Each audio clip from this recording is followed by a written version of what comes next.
We're just unveiling yung identity ni Onesie, the Onesie Entertainment's logo. So, yan, na i-explain ng aming CEO, si Pablo. Uy! CEO? Uy! CEO! Sorry ka. Anyway, actually, sobrang excited ako ngayon kasi talagang pina-pride namin tong Onesie Entertainment. Isa to sa mga biggest achievements namin in life. And officially, ina-announce namin today yung debut ni Onesie Entertainment. Palakpakan mo siya dyan!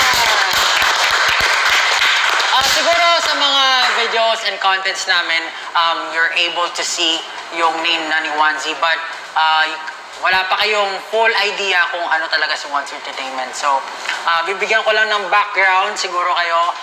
Onesie Entertainment is built by SB19, the members of SB19, together with all the people behind the cameras there.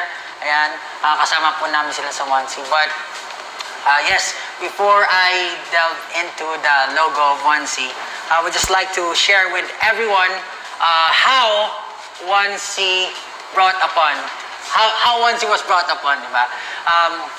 Siguro 5 years ago when SB19 was just starting, we had a dream.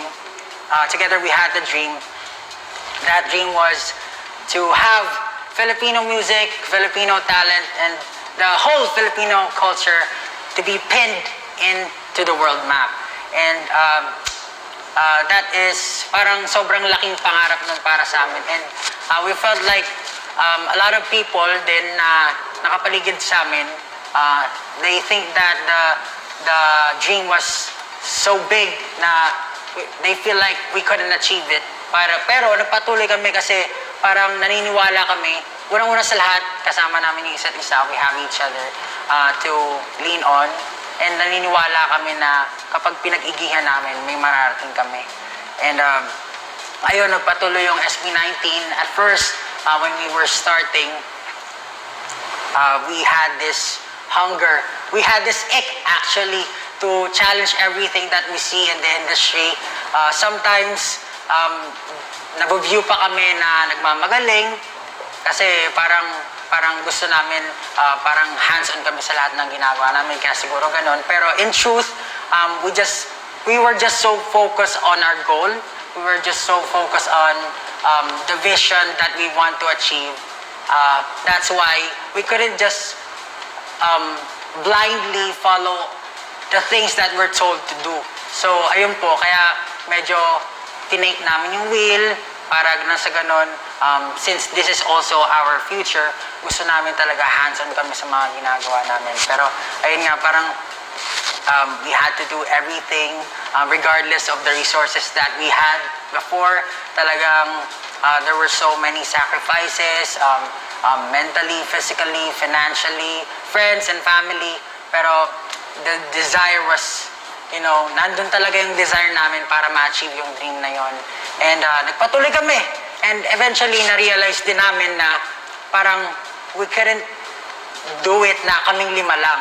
Parang natagpuan namin or parang we found the need na mag-create ng isang system or ng ecosystem na talagang magta-thrive yung mga tao doon, mag-grow together and help each other to elevate yung mga outputs, yung mga contents na nilalabas. Siyempre, kasama din yung mga cameraman, producers, music producers, sound engineers, script writers, everyone na talagang bumubuo ng industry. Gusto namin na mag-level up. Nang sa ganun,